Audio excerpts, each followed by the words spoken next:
Okay, so you were talking about that you had an online retreat, and the online retreat with Bhante Gunnar, Vila Maramsi, talking about metta. All right, Yes.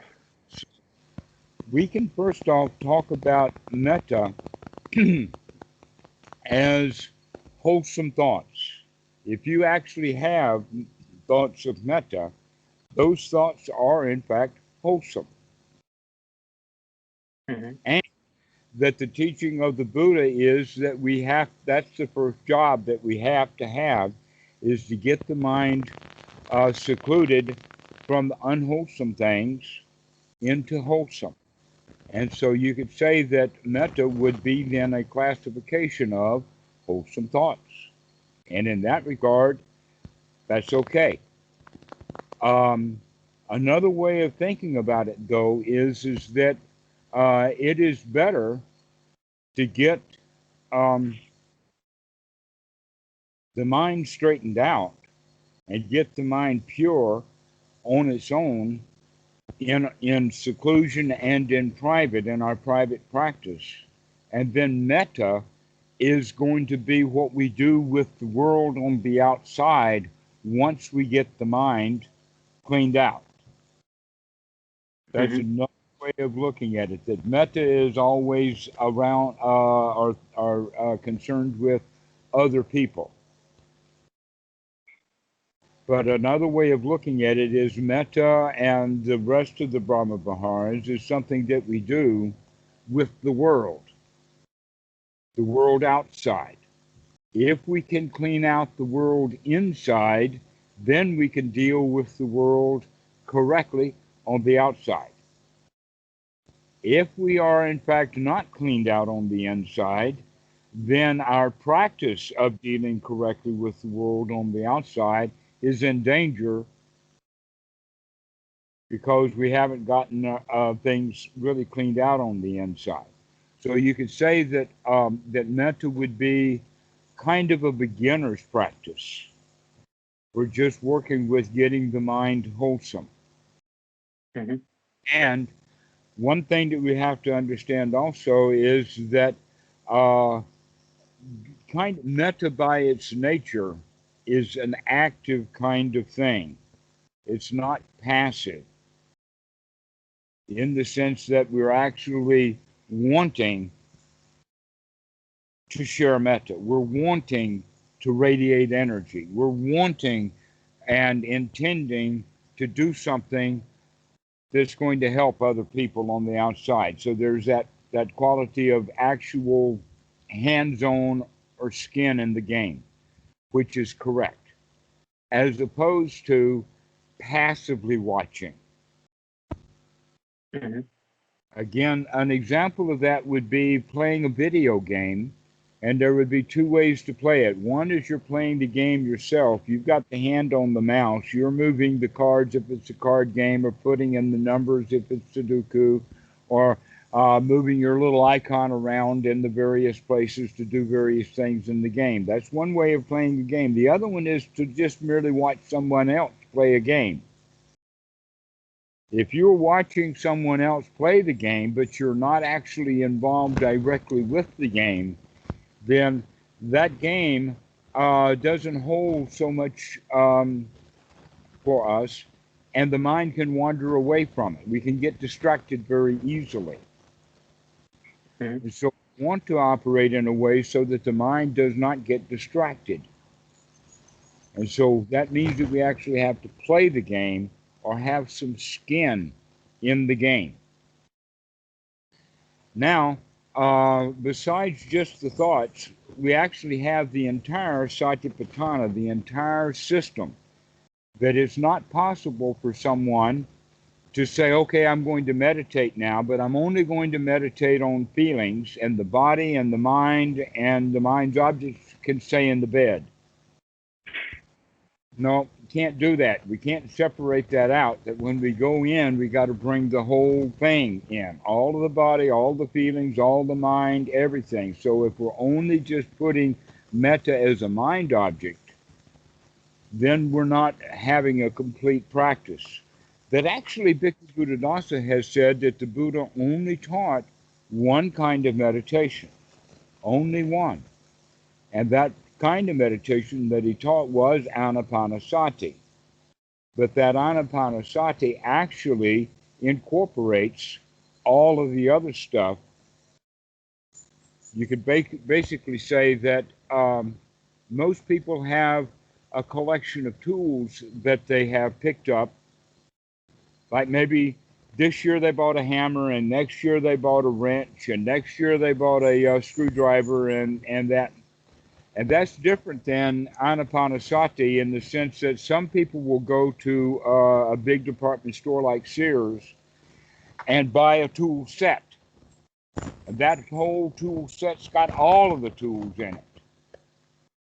Mm-hmm. That's what anapanasati is more. It's the entire tool set. It's the whole show, everything that we need, not just one piece of it. Okay. So And would you say that it's better to incorporate all the tools instead of just picking tool by tool and perfecting every tool? well, you can't perfect one tool before you go to the next. It's better to work on one and work on another and work on one and work on another, back and forth like that, one by one as they occur. As things arise is when they should be worked on, as opposed to forsaking one and thinking only metta now. I'm only going to do metta. I'm not going to do anything else but metta. That's not really possible.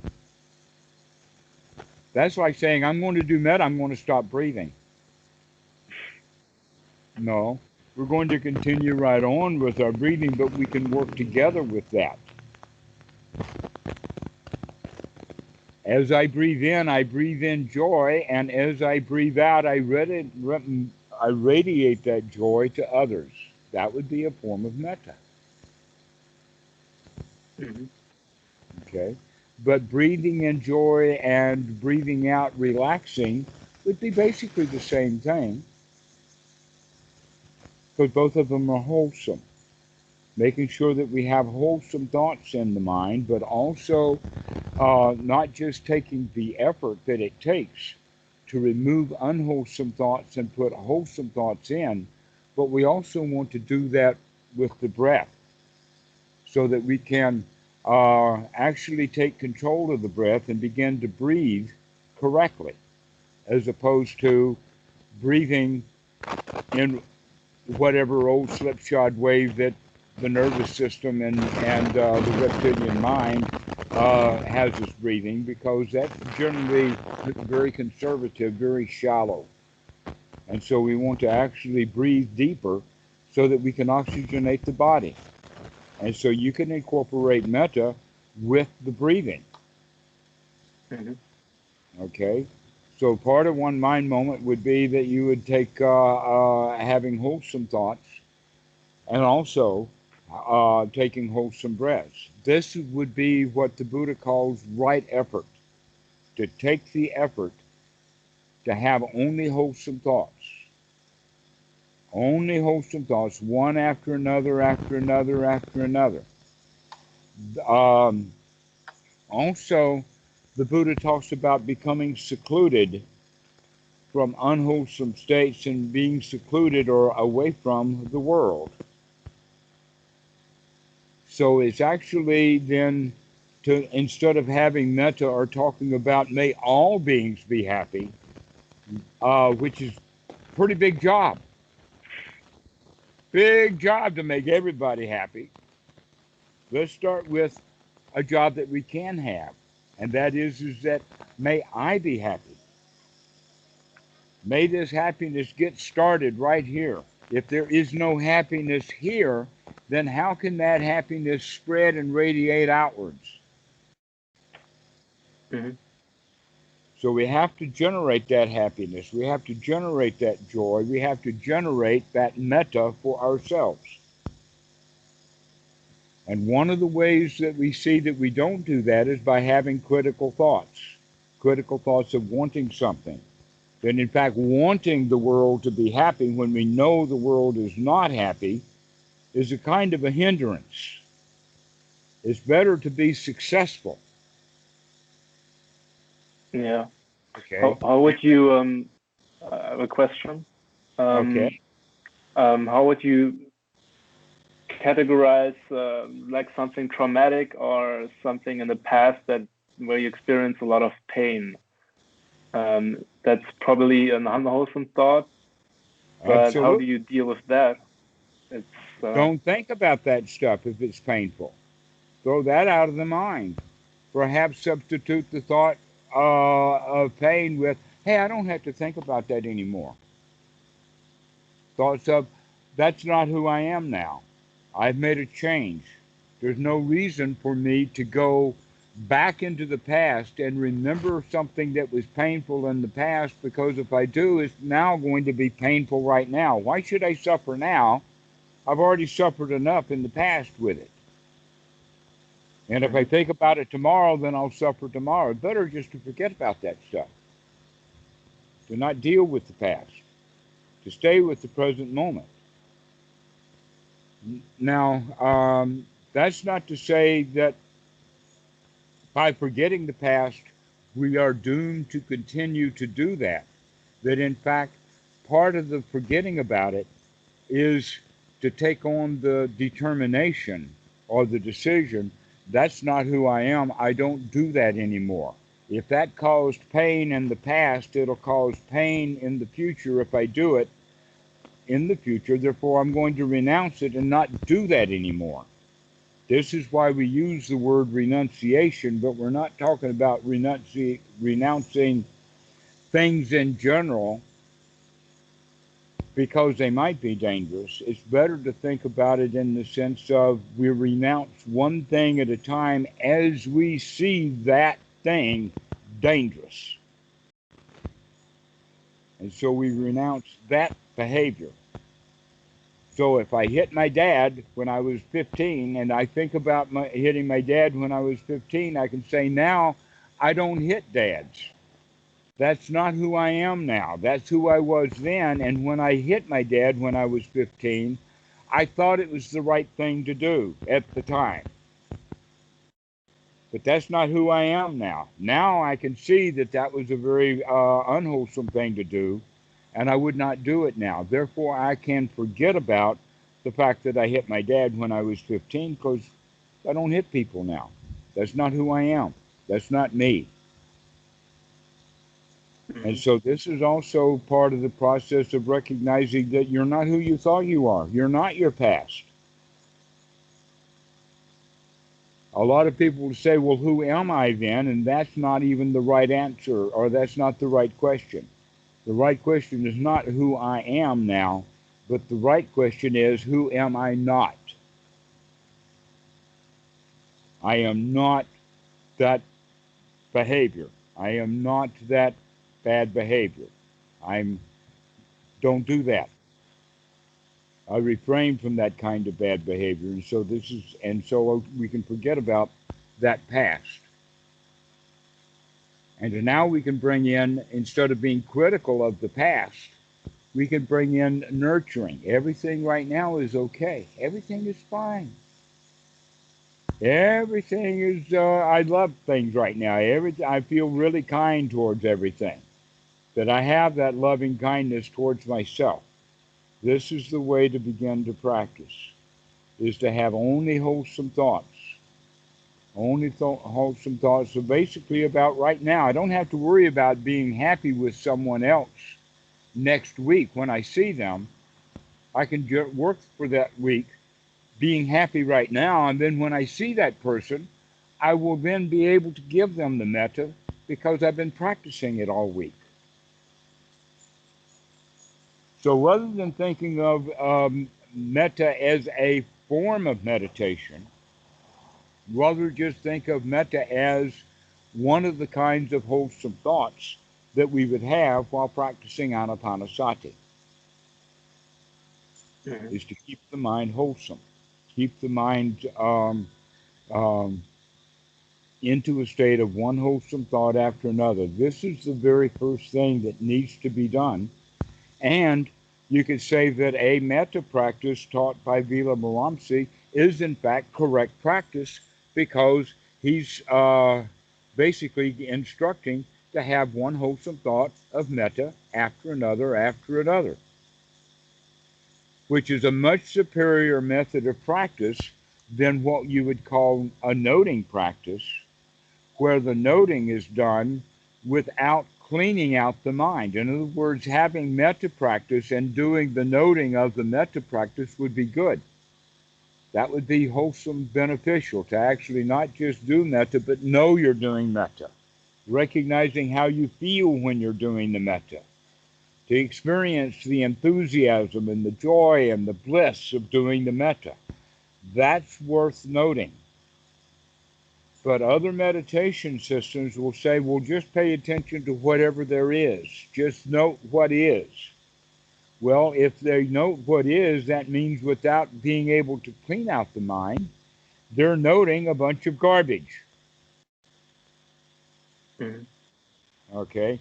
That meditation the Buddha would not recommend.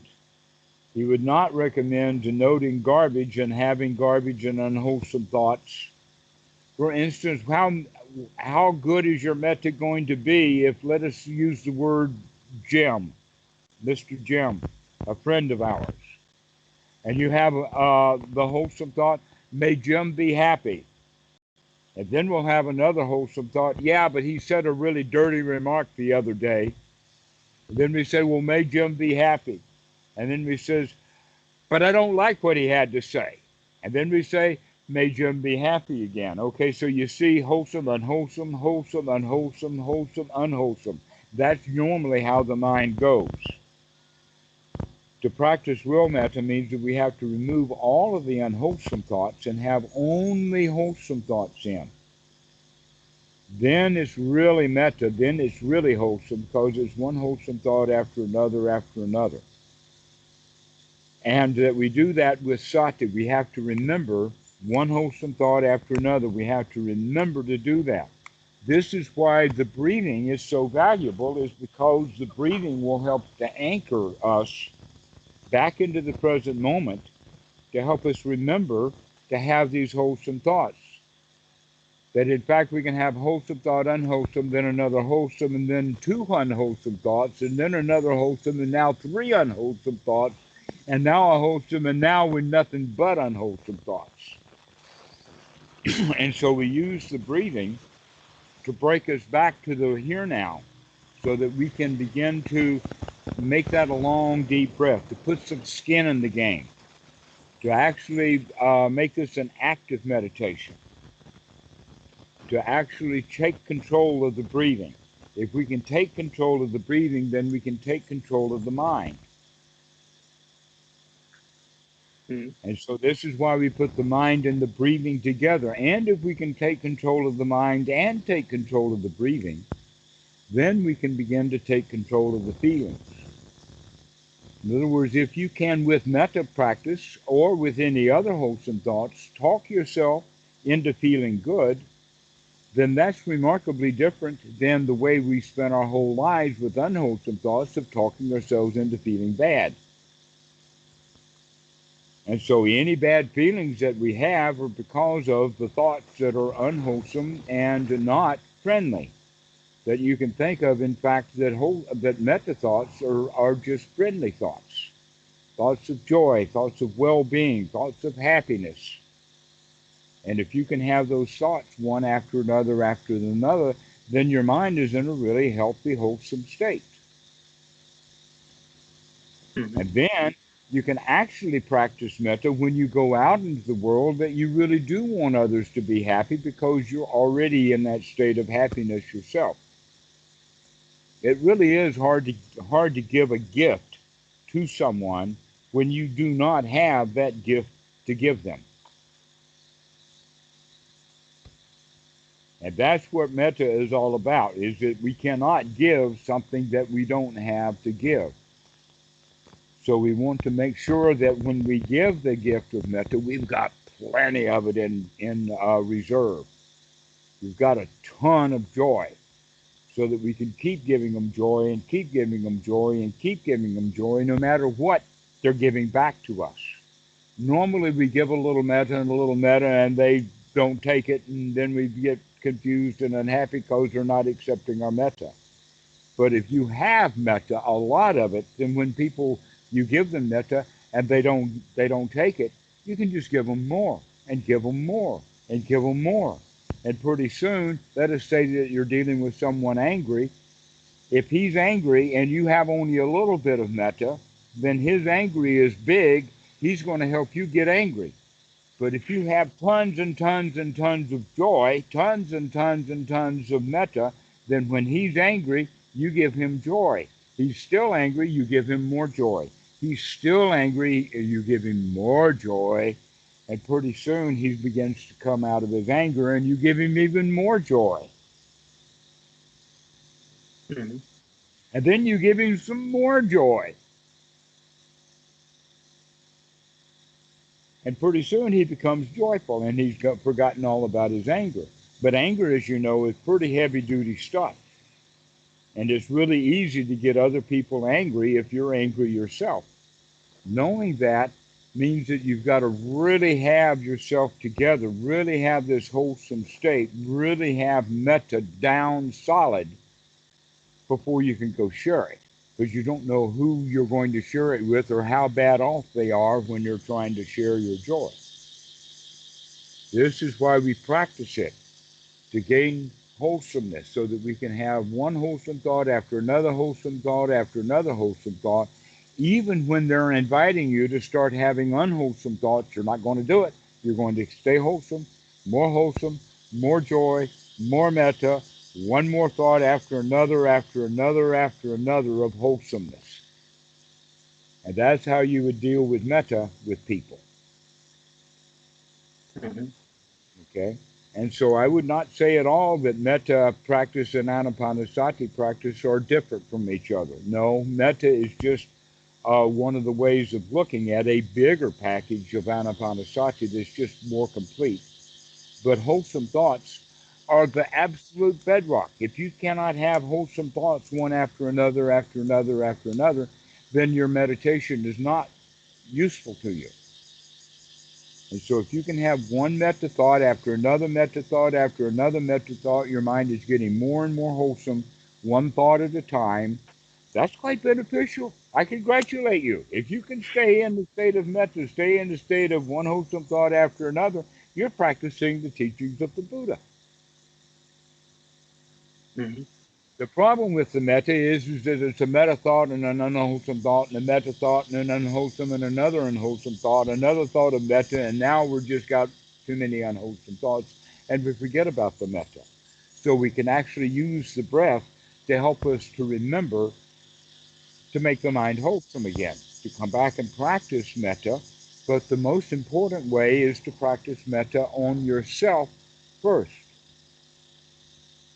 How can you say, may all beings feel nurtured when you're not feeling nurtured yourself?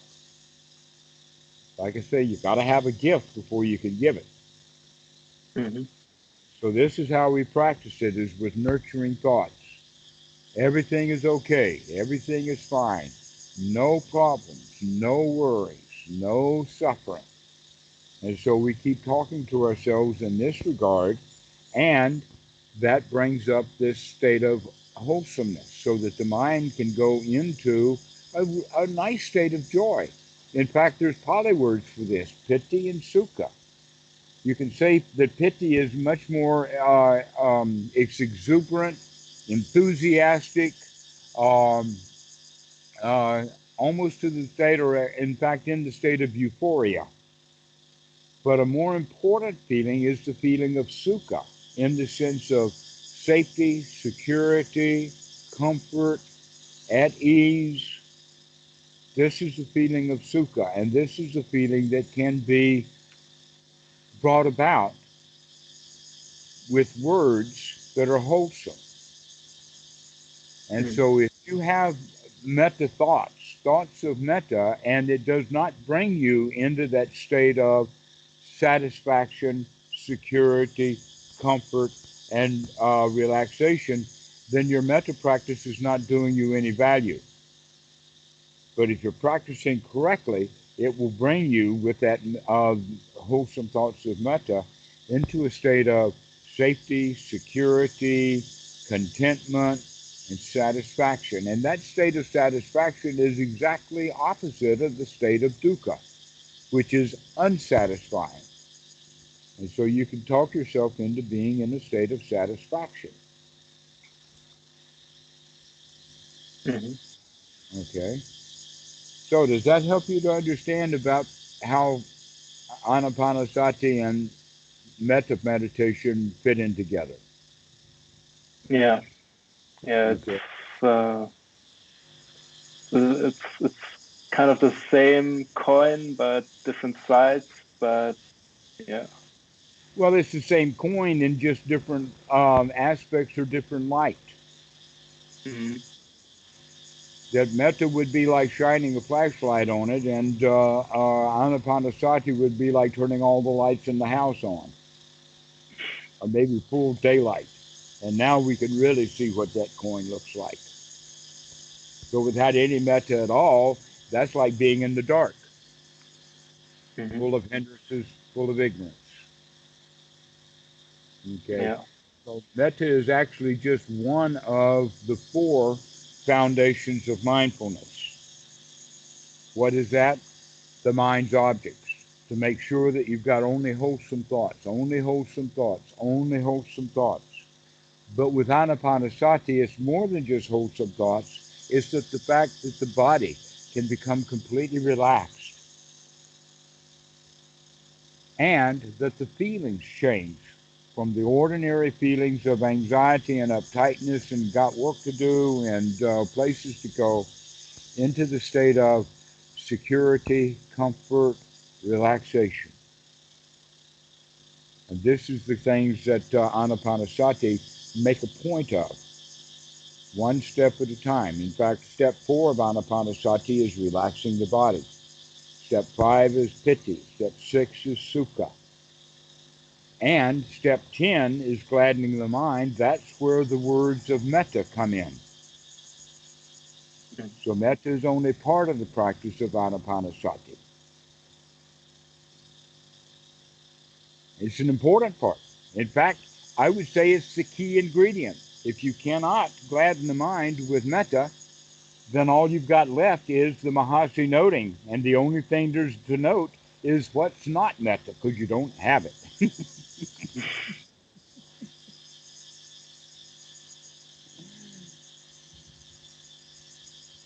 Yeah. So I wholeheartedly endorse the teachings of Bila.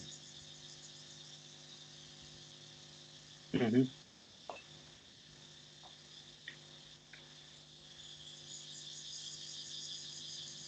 So what do you think? Yeah, I have to think about how I incorporate.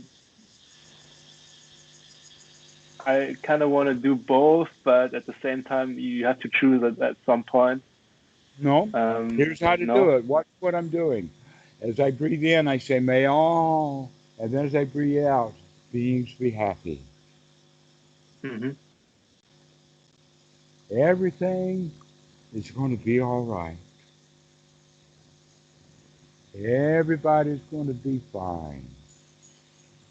So we actually incorporate it with the breathing. While I'm breathing, I have wholesome thoughts. While I breathe in, long, deep in breath, I can have very wholesome thoughts of metta.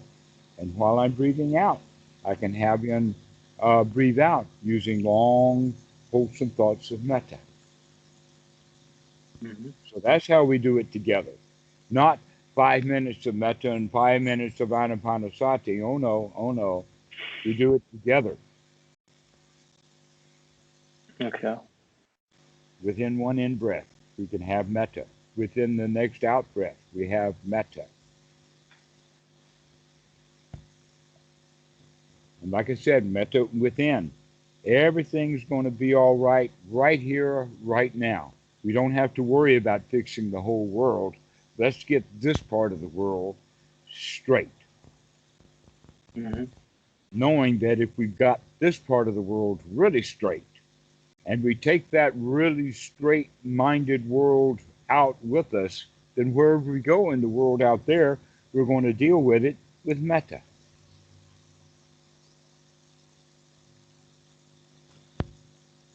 But the practice of metta is to get one's own mind in metta, not to get everybody else's mind in metta.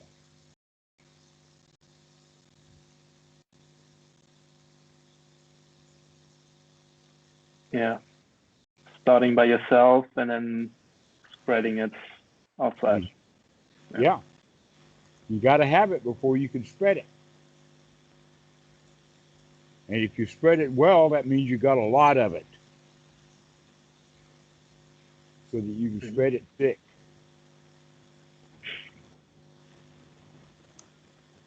This is the way of practicing metta with anapanasati together. It's actually the same practice.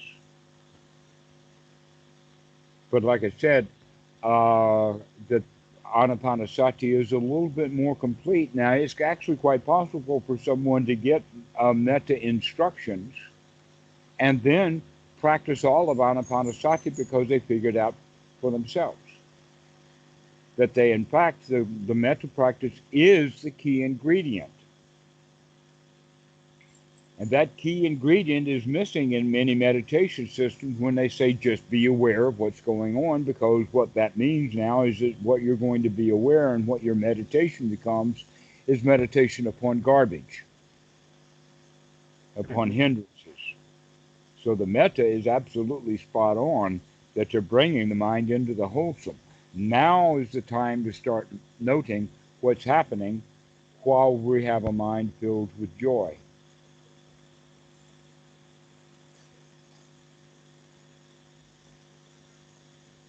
So pay attention.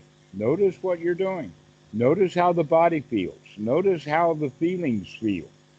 Do you feel, in fact, bliss? Do you feel the joy? Can you experience it? Or is just the word metta, metta, metta, metta all there is, with no real metta being built up?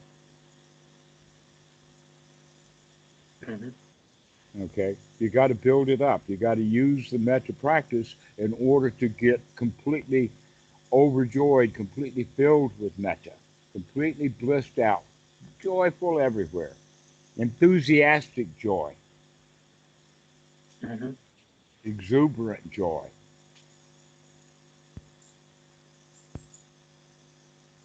So this is a way of practicing metta, is when it becomes enthusiastically joyful.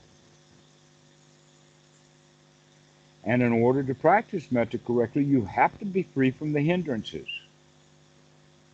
That's very, in the places where metta is mentioned in the suttas, that's the issue, is we have to be completely free from unwholesome states.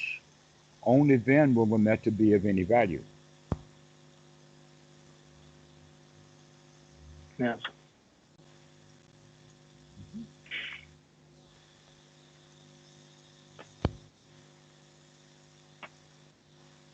So that gives you a way of practicing. And if you're sitting there doing the following the guided meditations and whatnot of metta, more than likely you are practicing anapanasati in a more complete sense, even though the teacher wasn't specifically mentioning it. Mm-hmm.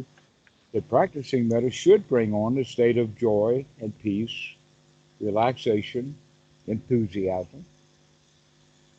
And if it doesn't, if your metta practice doesn't bring those states of feelings on, then you're not practicing metta at all. You're practicing the words of metta rather than the actual feelings of metta.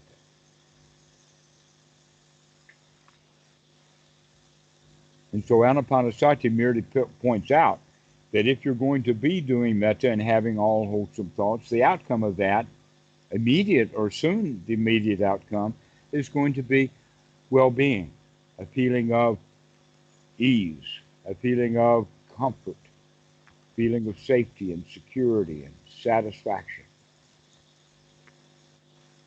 Mm-hmm. Okay.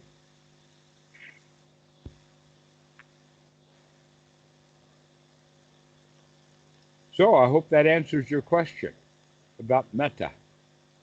Yes. I have to think about it a little bit more, and yeah. All right, well, think about it, practice it. Don't just think about it. Think about, in fact, metta.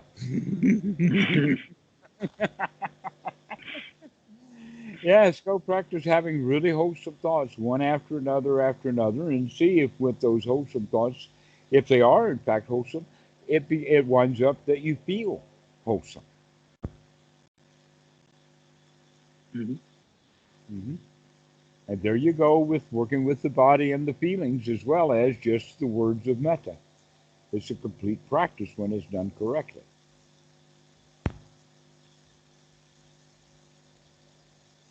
Yeah, yeah. During the meditation, I saw that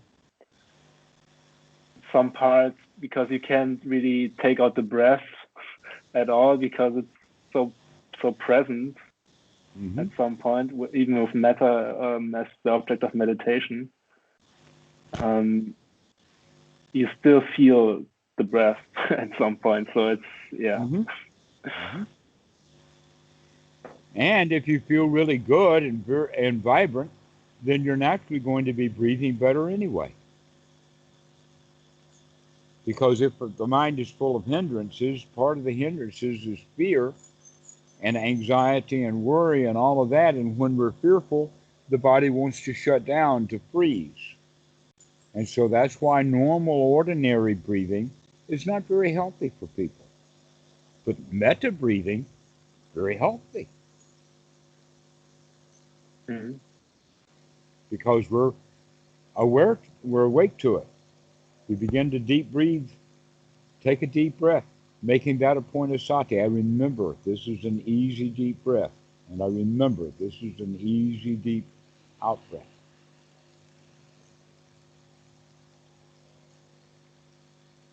So it's all the same like that.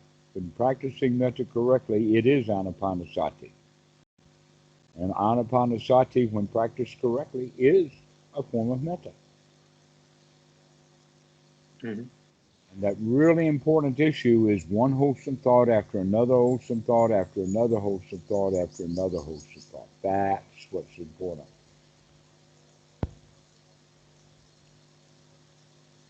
Yes.